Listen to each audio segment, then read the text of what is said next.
Hello everybody, Huckrex here, and welcome to another Mercenary Thoughts from the Inner Sphere. And today we're going to be talking about the Harasser Missile Platform. Yeah, it's 25 tons. Fast little mover. It's a 10-15, so it gets around the table pretty quickly. And it does carry around an internal combustion engine, so, well, its weapon loadout, it kind of reflects that. It has 24 points of armor, which is just enough to keep the crew from falling out.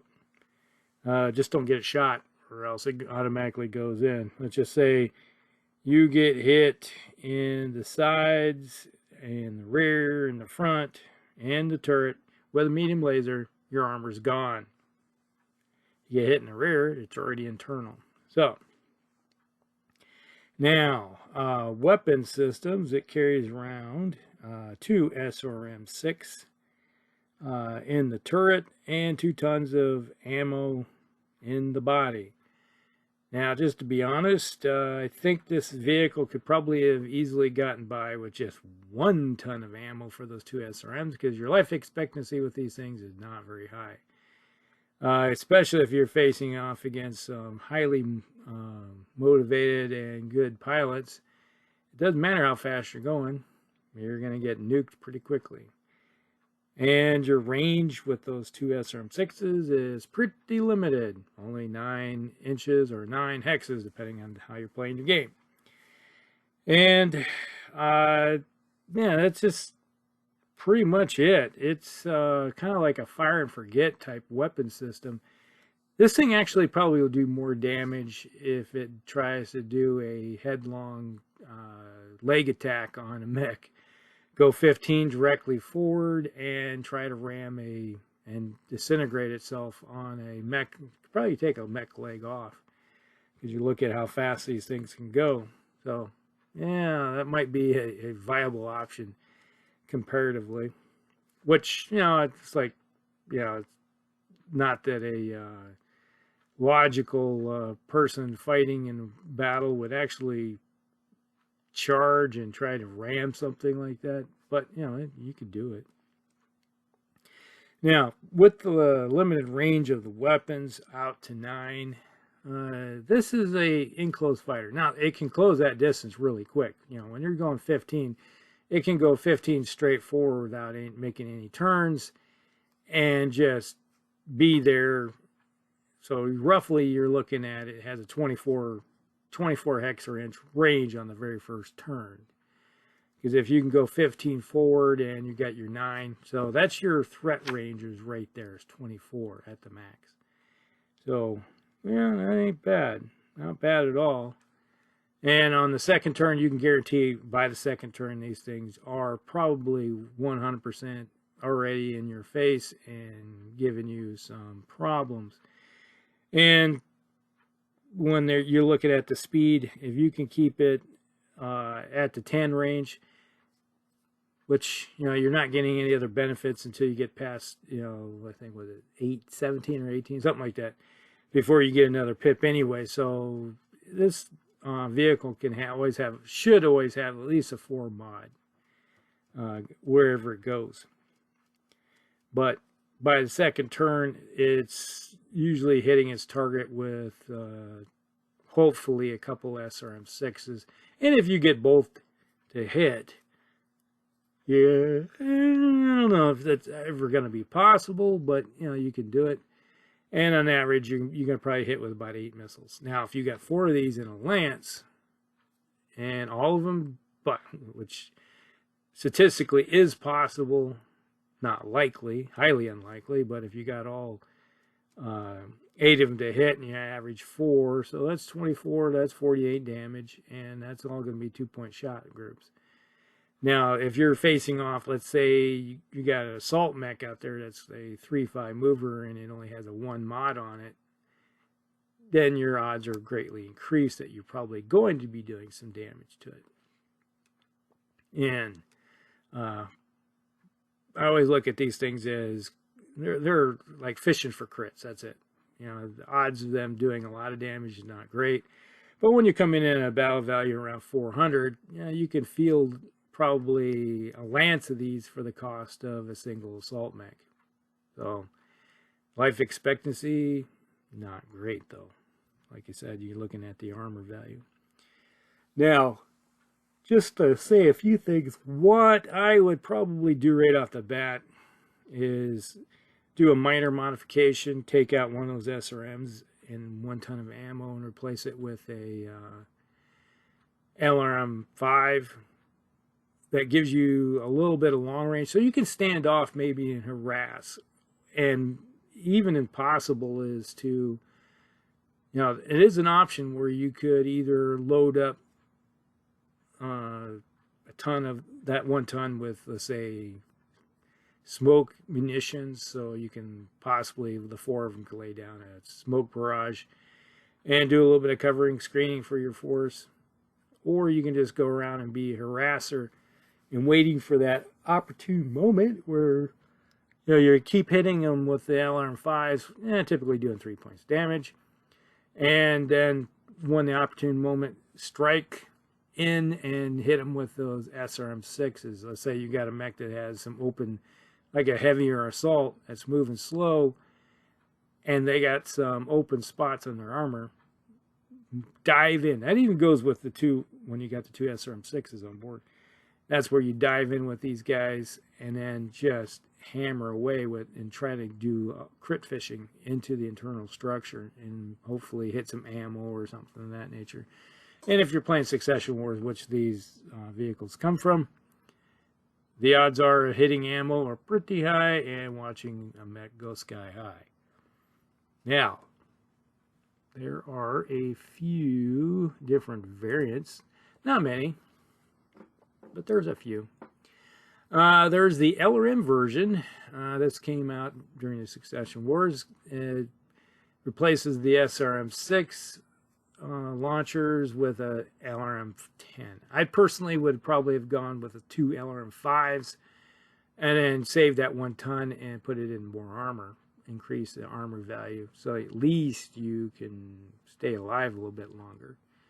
But that's a fire support version, and in a Lance where you could have 3 of the SRM versions and 1 with the LRM, at least you're providing some fire support while you're kind of hovering around the edges, waiting for that opportune moment to go strike in. And you got the Flamer version. This is your let's cook the infantry and vehicles and mechs version. This Flamer version has 8 vehicle flamers in place of the SRMs. So you take those 8 tons and give yourself some flamers. And, well, obviously, vehicle flamers, you got limited ammo, but, it goes right back to the whole concept. These vehicles don't last that long, so, at least from my experience. And if you got a concentrated fire coming your direction, one of these vehicles is probably toast. And if you got a 3 pilot in, let's say, in a heavier assault, or even a 2 pilot, the vehicle's probably toast. But, with the Flamer version, especially in the Succession Wars, let's say you see an Orion out there that is not looking too good because it keeps pumping up the energy joules and is cooking, and you just come in and say, hello, congratulations, welcome to the party, it's time to barbecue. And you just cook them off, and then they go up and smoke. Yep, that's happened before. Then we got the small laser version. This special is designed, it has mounts 5 small lasers in the turret. Now, we got an internal combustion engine, and I'm never a fan of taking a vehicle with internal combustion engine and mounting energy weapons because you got to pay the heatsink tax. Obviously, yes, the 5 small lasers are going to be easily, you don't got a lot of heat with that, but you still got heat. You got to put in heat sinks with it. So I'm not a big fan of that idea. And you even go shorter range than the SRMs. So I'd rather have the standard SRM version. Just, that's just how I operate. And then we have the medium laser variant. This is seen as a galleon light tank version, and you might as well just run a galleon. And then you have 2 medium lasers and then you have heat sinks to go with it. So you got 2 tons going towards the weapon systems, which could pump out 10 damage, and then you're running around with 6 heat sinks. When the standard version with its 2 SRMs, yes, you have to worry about ammo, but you're probably never going to ever see the end of that 15 shots with that ammo ever being gone. Yeah, you're doing 24 damage with the SRM versions versus 10. So it's like, normally I'm a big fan of the medium lasers, but never on a vehicle, unless you got a fusion reactor on board. And then, obviously, when you got a fusion reactor with this thing, well, then you have 6 tons to play with. You can put another medium laser and then throw in, you know, SRMs. There you go. Or even, heck, let's think of that way. You just put a bunch of SRM-2s on with standard ammo and another ton for Infernos. There's an idea. And then we got the one I call the Miss Peggy, or Miss Piggy, 3028. This SRMs are decreased to 4 packs. And a remote sensor dispenser has been added, and armor is also increased by a ton. So now they armored it and then decreased it down to 2 SRM4s. Okay, not bad. They realized that, hey, maybe a little bit more armor might be the deal. So they went that route. I can sort of get behind it. SRM4s aren't that bad. I'd rather have the 6s, but, you know, when you got some standard 4s, okay, you can live with it. Then we have the MML version. This came out in 3087, way down the line. This uses a fuel cell engine and increases the speed, and also carries a pair of turret-mounted MML5s and have 2 tons of ammunition. So obviously you can turn around and either use HE or standard extended range. So there you go. That's not bad. That's got a good possibility even doing more damage than the standard SRM version, and you get range. Okay, there you go. Now, then we have the Thunderbolt version. This is basically the MML version, but uses 2 Thunderbolt 5 missile launchers. And when you get hit with a Thunderbolt 5, you do 5 points. Each missile, 1 missile hits for 5 damage. So you got potential doing 10 damage with it.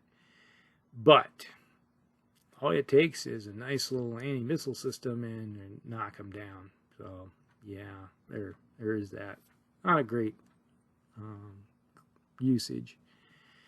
So that is it. That is the Harasser Missile Platform. Well, when you look at it, not a bad little platform to be used. I kind of like the idea of swapping out one of those SRM6s for an LRM5, so you can shoot downrange and you can possibly do more damage. Or the one version with the ML5s later on down the line, that might be a viable option too. And if you have the one with the LRM5 and an SRM6, and that works. So that'd be how I look at these vehicles. But they are good for getting in there on the by the second turn. They're already could be possibly facing off and hitting somebody. But you don't necessarily want to do it too soon, because that gives your opponent an opportunity to say, hey, let's just fire everything we have and see what sticks to the wall. And all it takes is a couple medium lasers, and one of these things are dead. Or hit with an SRM6 and everything hits the front slope and it's dead. So there. That is it. That's the Harasser in a nutshell.